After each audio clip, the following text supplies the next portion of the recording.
Sabres Live is presented by Seneca Resorts and Casinos. Nothing else comes close. We are going to overtime.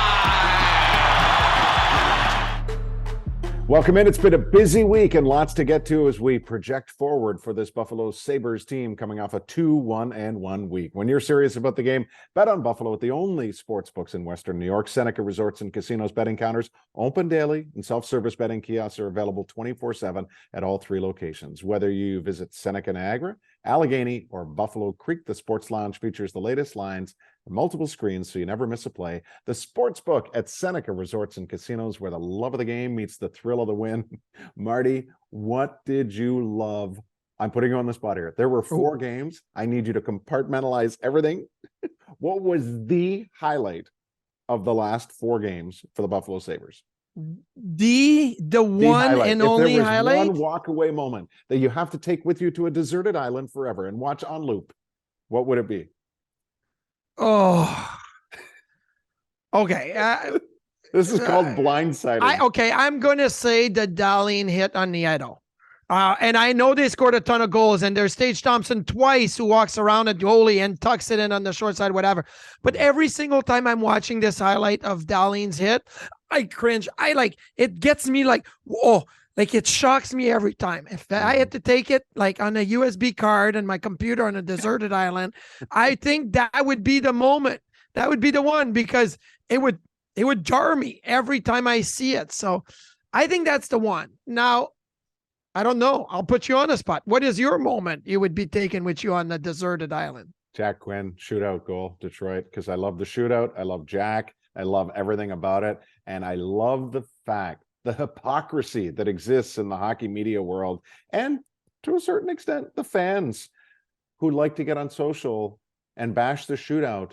But then when we see moments like Jack Quinn and we see Zegras and we see Kaprizov, it's amazing how Zuccarello. It's amazing how celebrated these moments are and how there's no negativity. And then I sit and think, imagine if we didn't have these great examples of game-defining moments from ultra-skilled players. Okay. I love it. I love it. I will always embrace it. And thank you, Jack Quinn, for providing a terrific game-winning moment in Detroit. I think our good friend Shayna, I'm going to have to debate with her next time she comes on our show. I was rattled when I saw her tweet. It's 8-8 Seattle, LA. And she's like, I hope this doesn't go to a shootout. We don't deserve this. Deserves a 20. I'm like, what are you talking about? No, I go back to the Ottawa Brawl. Yeah. It's a shootout win. The building was going crazy when Millsy made that save. I was eating chicken wings and pizza in the back room at that moment. I almost choked on it because it was so fun. I'm so glad you brought this up, because I was legit sitting here watching that and dreaming of a 10-round shootout where neither goaltender could make a save, because that was the story of the game. Can you imagine the historical context, the number of people that would have been drawn in on an 8-8 game that then produced like 16 more goals in the shootout? Okay. Like we are still talking about Marek Malik almost 20 years later. Peter Forsberg. Peter Forsberg, right at the Olympics. Like that's it was it was on a stamp in Sweden. I mean, that's how big of a moment it was. Now, do I like overtime 3-on-3? Yes, it's exciting when it's played with pace. And we've seen a lot of 3-on-3 overtime that is like slow into a crawl. But I still, to this day, I hated the shootout, Duffer, as a goalie because I sucked at it. I was terrible. So I was like, please score. Please don't go to a shootout. Yeah. But I remember when I was the backup in New York with the Rangers, number one, I loved the shootout because Lundqvist was great. And we had Zuccarello and Eric Christensen and Wojtek Wolski. They were all great in the shootout. And I used to give them tips because I would watch other goalies in the shootout. I'd be like, they're going to do this. They're going to do that. Did you give Millsy tips too? Ryan Miller? Yeah. A little bit, but goalies I tried to stay away from unless they would ask a question. Hey, what do you know about this player or that player? I just find it interesting that all of a sudden, not that it just dawned on me, but the fact that you played with two of the three shootout kings of all time, Marc-Andre Fleury being the other. Yeah. It's kind of amazing. Lundqvist would come to the bench. Millsy was more quiet in his own. Lundqvist would come to the bench sometimes and be like, "Hey, what do you think Malkin would do? What's his move?" Like, and I'd be like, "Oh, well, Malkin likes to look for the quick shot or whatever," because I remember all these things. Yeah. But I also, as the backup goaltender after the games, I had to ride the bike, and I would put 4 TVs with all the games. And if there was a game that was at the end of overtime and going to a shootout, I was excited about it because that was fun to watch. And so, yes, Shayna, our good friend, Hey Shay on Twitter, Shayna Goldman, she's going to have a hard time with us the next time we talk to her because I like and Jack Quinn, the reason why we're talking shootouts because your moment on a deserted island is Jack Quinn in the shootout. From this week, yes. From this week against the Detroit Red Wings and Alex Nedeljkovic. I talked to Jack about his shootout move because you mentioned, and I give you credit for that, looked like Nedeljkovic read Peterka so well right before because Peterka likes coming from the left side and do the quick 5-0 shot. And you mentioned, I wonder if he's studying the shooters, if before the game he was like, hey, who's got moves and what is their tendencies? And obviously Jack Quinn's tendency is to go right and to make that move. He's made it so many times. The only guy that stopped him, and I was joking with Jack about this, is Devin Levi tripped over his own 2 feet in development camp and still made the save. That's the only guy that stopped him while falling backwards. Yeah. But I said to Jack, I said, did you fear that Nedeljkovic would know what you were going to do? And he said, I really wasn't going to do that move. I was going to do the leg kick and potentially shoot it as I came in. But as I made the move, he followed that move and we bit on that backhand move so hard that I knew I had to do it. So he changed at the last second. And that's why it's so impressive to be able to pull these moves last minute like this. That's incredible. What did you make of the entirety of the week for the Sabres? I don't want to belabor it too much. Obviously, we do post-game shows every night and we talk about this every day on the show. But is there now a takeaway from the 4 games? Because it really was an emotional roller coaster. And I know that's saying something based on everything we've talked about the last number of years, but the opportunity was there to put away Tampa, to put away Colorado if you didn't have those extensive, penalty parades. 5-on-3. This week could have been like really good. And at the end of it though, you go, okay, 2-1-1. I mean, if you keep repeating that, you're going to ultimately end up with a decent season, to say the least. Okay, so for me this week is you scored a ton of goals. You scored 20 goals.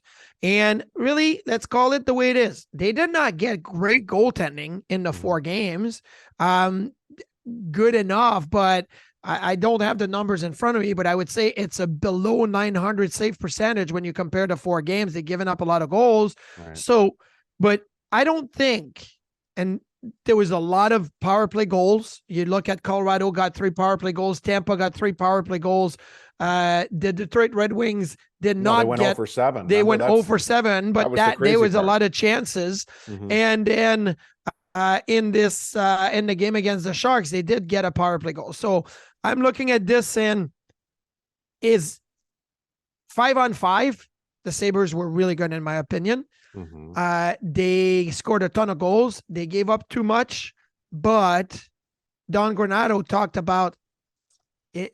It's hard to teach scoring. It's hard to build momentum in scoring, create offense. And the Sabres, wow, they created a ton of offense in many different ways. It was fun to watch. I'll take 2-1-1 in 4-game stretches like this, the way they played all year long. It was fun to watch.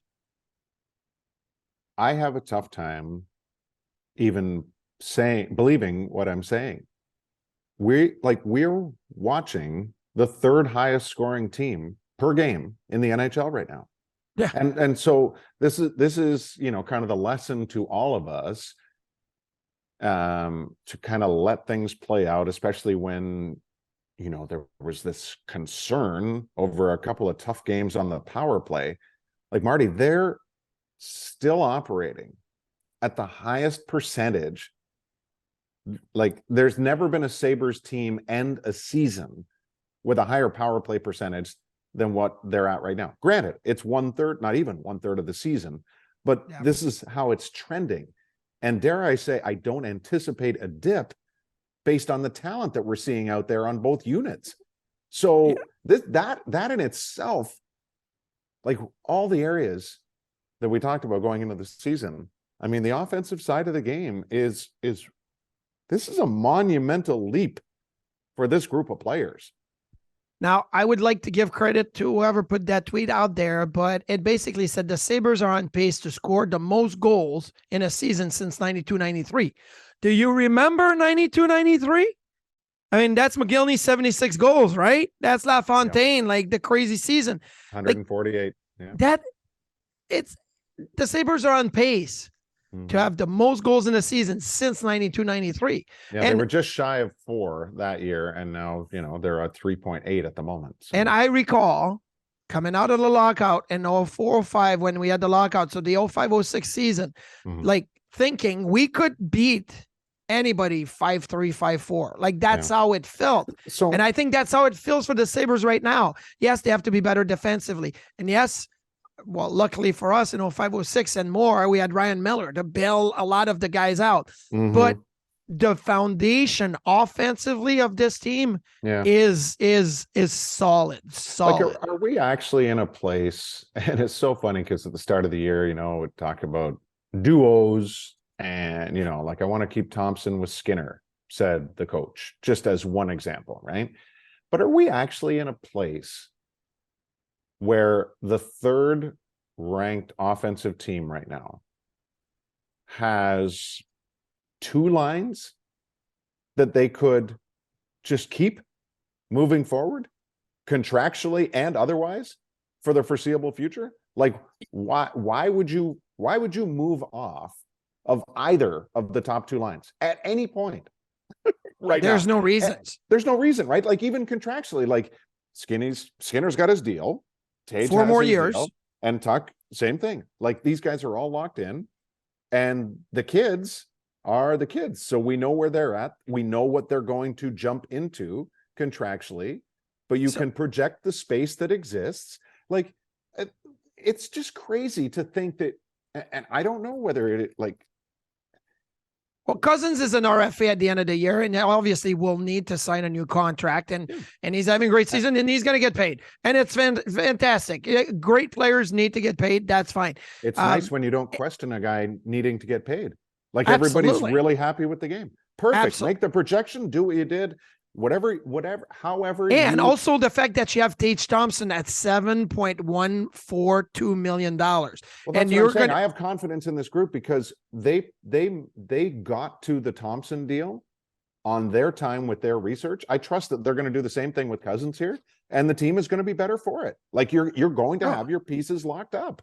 But my point to Thompson is that Tage scored 38 goals and 30 assists and then signed a 7-year extension, knowing he had another year left in his contract. And it almost sets your internal salary structure. And I'm not saying that Cousins if Cousins goes out and scores 35 and has 85 points this year, and I don't think it's going to get to that, but maybe it does. Maybe he's a point a game guy and plays all 82. And all of a sudden, are you thinking, well, it's 7.5 for Cousins over an 8-year deal? Because you're like, hey, why not? He's 21 years old, right? So why not give him an 8-year? Or he insists on a bridge, and you're like, okay, we'll do. Whatever. So Cousins going to get figured out. And the thing with Jack Quinn and JJ Peterka, and people need to understand this, is the Sabres, and I'm not saying locked out, but last year, they got to play a year pro of AHL experience, got to play some NHL games, but because they didn't get to 10 games, it didn't burn the first year of their contract slid. This is year 1 of a 3-year entry-level deal. You get Quinn and Peterka for 2 more seasons at $860,000, right? Like plus bonuses, how incredible is that? And that's what good teams, you look around the NHL, teams that are really good always have this entry-level contract or 2 that they can put in the bank, and then they can go out and pay the top guys, because you have some top guys that are getting paid.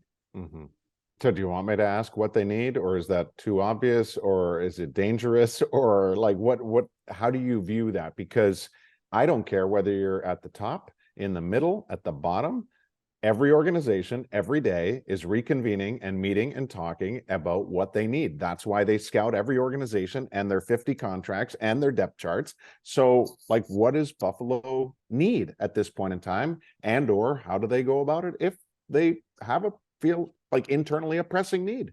Yeah, people are not going to like my answer, but I don't think there's a pressing need. Everybody would point to the goaltending, to the crease, right? To the net. Mm-hmm. First of all, the penalty kill has not been good enough, but your goalies will bail you out, right? So that's one thing.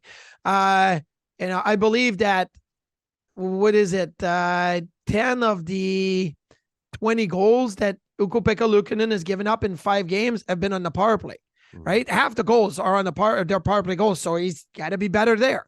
But I think the plan is not in jeopardy. The goaltending plan is not in jeopardy because Eric Comrie did well in the first few games of the season. Then Samuelsson Jokiharju got hurt. And then he played behind what was a very, very banged up blue line. And then he got himself hurt. So I'd like to see more of obviously what Comrie can do when he comes back. He's still week to week. And then if things go the right direction, next year you would have Comrie and UPL in Buffalo because UPL has a one-way deal in the second year of his contract, and Comrie's small money, still mind you, but small money. But you could send him down, yes. But that would be the plan to start. I do believe that at some point this year, and hopefully at the end of the season, Devon Levi would play some pro games, most likely in Rochester, and would be the guy in Rochester to start the season next year. But you can accelerate that if he's that good. And I do believe Devon Levi is going to be really, really good. But it's still projection. If he's that good, does that prevent you from having him next year at Christmas? Yeah. Or in 2 years from now, having him and like accelerate his progression to the NHL? If he's that good, why would you hold it back? Because the team will be ready for that. Like you're obviously so in tune with this stuff, and everything you're saying is 100% right. And I think in the sense of, where guys are at, the evaluations, the contracts, all the rest of it, but isn't a fair follow-up to this also, what are their options right now? Like there is not a surplus of available hot goalies. Well, right? There's not. And there's one goalie. There's so many injuries in the league right now in the crease. There's so many underwhelming performances in the crease. Yeah. Like, okay, you clearly have somebody in mind, maybe? Is that what you're about to say? There's one goalie that I don't think will be able to go through waivers again. And that's Magnus Elbert. He's in Detroit right now. But Grand Rapids this weekend, you gave up 3 in a 4-1 loss. So yes. But here's the thing. The Sabres find themselves now in the league not being at the top of the list on the waiver wire, right? So you do have other teams that most likely come in and put a waiver transaction in for a guy like Magnus Elbert. So that's that. But around the NHL, there's not a lot of options right now looking at, hey, okay, we Daniil Tarasov with Columbus. He got sent down to Cleveland, right? Because Merzlikins is back. Korpisalo is there. Yeah. Is Daniil Tarasov better than what you got? And moving forward, is he the solution? No, I don't think that the plan. Well, you can't say no, but you can. But it's more you don't know. I don't know, but why would you take a chance on deviated from the plan for the unknown, right? Like, I really believe the way I looked at it, I just told our boss, Christian, today, we were talking about Devon Levi, and I'm like, I think this year for Devon Levi is almost that first year in the AHL. He's at the level that he's shown now that it's year one of his, like, in my mind, I look at this as year one of his pro career. It's college hockey, but usually you say you need a couple of years in the minors and then a year to fill the NHL. Let's just pretend this is year one, Devon Levi. Next year is year 2. And in year 2, if they need you, they need you. If by Christmas, you're the guy, you're the guy. That's just the way it goes, right? So that's the way I look at it. So I don't think there's any urgent need. The only one thing, Duffer, and it's not an urgent need, But you do have Thompson line. You're not breaking that up. You do have Cousins line. You're not breaking that up. Now, what we saw against San Jose is that, you know what? Krebs has practiced hard, and he needs to maybe get that hard hat working mentality with Zemgus, Girgensons, and Calaposo. And whoa, that looked pretty good, right? What do you go and do with obviously Casey Mittelstadt and Victor Olofsson moving forward? But it's not a pressing need right now because they don't kill. Well, Casey does. Victor doesn't. It doesn't help your penalty killing unit, and it doesn't help your goaltending, which need to give you a save. So don't deviate from the plan. And people are going to hate it because they're like, hey, this team is so good, so exciting to watch. They could be a playoff team this year. Yeah, they could be.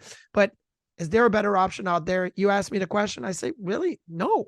Do you think they'll get drawn in further to the conversations as they pertain to bigger names being available around the league? The Chychruns, the Boesers, the likelihood that the Rangers are going to get tossed in the mix here because of their really uneven start to the year. I mean, and again, I look at other teams that are not quite where they would have wanted to be. Los Angeles would come to mind after the whole Cal Peterson and their goaltending situation story this week. Like, do you think Buffalo is going to get wound into all of this? Or I think that they are making calls. And Kevin, not because I'm talking to people and our Sabres are making calls. I think Kevin Adams always makes calls. Always which has that insider were you conversation. mocking in that voice and tone? Not Dregs, because we look definitely not him. But anyway, Chychrun, look, it's not for me.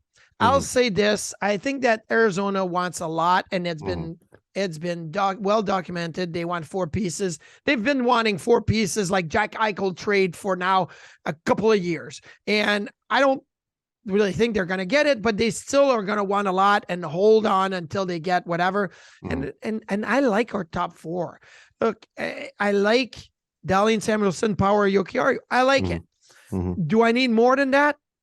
I don't think I do. I don't. Well, maybe if you had that top 6 that was like completely out of this world, it would help. But I'm not giving up 4 pieces for Chychrun. Brock Boeser is interesting for me, just because he only has a 3-year deal that started this year, so he only has 2 more years. Well, that's right? like Chychrun though, also. So yes, but I think that if you're looking at my whole a little bit in the forward group right now and say, okay, the egg or the chicken kind of question here is Casey Mittelstadt not playing well at 5-on-5 because there's no chemistry and it's not really working with Victor Olofsson? Or is it Victor Olofsson that's not working because Casey? Or is it both of them? Is there one of the two? And if you were to say, okay, well, Vancouver obviously and Brock Boeser are on different path. And they've already told Boeser's agent, call around, see if maybe there's a team that would want to make a deal. Like, go do the work for us, basically. He was going to be a healthy scratch. He didn't Saturday night because somebody got hurt, but he was going to be a healthy scratch. Could you see Brock Boeser being maybe a right-wing solution to see what you have in Casey Mittelstadt, right? Could you see that happening? What would be the cost? Because, well, Brock Boeser is $6.65 million. The Sabres can do that on the cap for the next 2 years. That's not an issue for me. But you're also helping Vancouver with their cap. So maybe you don't have to give up as much as you would for a Chychrun or, somebody to that may be more in the need or in the want in the market. So I don't know. Okay, but here's the thing. The only potential return for Vancouver is a significant defenseman. Buffalo's not parting with a significant defenseman, and beyond the group that you like that's with the Sabres, they don't have much in the pipeline. No, they don't have much in the pipeline. Well, they do have a lot of depth, but not anything significant that would make a difference in a trade. But at this point, is Vancouver willing to just wait for a return that would knock their socks off, or they've like, again, it's in the media. Brock Boeser, go find a trade partner. Like, we're going to sit you out. So I think you may be. But again, that's just, to me, it's interesting. Oh, yeah. If I was Kevin Adams, yes, I'm picking up the phone. I'm calling Patrick Alvin and Jim Rutherford, who Kevin knows really well with the Vancouver Canucks because of the Carolina connection and Pittsburgh Buffalo connection and all of that. Is, hey, like, what are we talking here? What is in the works? And how many teams are going to be in on it? So that's one. Cal Peterson, we talk about goaltender. That was a hard no for me. I mean, 2 more years at $5 million for a guy that, it's not just, he's having a bad start of the season. He's had a bad year and a half. And like, you look at the numbers, and last year, I thought he was going to take over from Jonathan Quick. Jonathan Quick played really, really well. Got LA. He stole. I mean, he basically stole it back, right? It's like, but then Quick is not playing well this year, and Cal Peterson didn't steal it back. Do you, when you view Cal and where he's at, how much are you concerned that he's 28 now? Yeah. Like, I think because we never got to see him develop here, I think it's easy to almost envision like him frozen in time as this Sabre prospect. And then he's been kind of inching his way along. But, when you go the college route, that eats up a lot more years than if you're just coming out of major junior. And I wonder if teams would have bit on this opportunity if he was 26. But now they're seeing a 28-year-old and thinking, I don't know if it's ever going to change much for Cal. Yeah, and they're seeing a 28-year-old with the contract, right? I mean, at $1 million, could you have seen anybody say, absolutely. At 2, I was trying to come up with you ask somebody, where do you feel comfortable according to the dollar amount, right? It's that guy, and the Price is Right, that goes up the hill. And at what point you fall off, right? It's like, where do you press the stop button and you said, at this price, I would not do it anymore. And I came up with $1.5 million on Cal Peterson. Wow. That's 3. The expected goals are 3.5 more than what that's what it is. So that's where I came up with Cal. It was $1.5 million in my book. Just be glad I didn't start into the Swiss yodeling of the mountain climber from The Price is Right. Anyway, is there anything else that we need to address that we haven't already before we end the pain and suffering for our audience here? Well, quickly. And you and I talked about it in preseason, and I don't remember what game we were watching, what happened. Like a clean hit having to fight, right? Oh, yes. And Rasmus Dahlin delivers a clean, unreal hit on Nieto of the San Jose Sharks. And then Logan Couture goes after him, all pissy about it, and he's going after Calaposo. And I'm saying, like, I hate that clean hits has to be like responded to, right? The game goes so fast that anybody that gets it hard, your teammate, you better do something about it, even though it's a clean hit.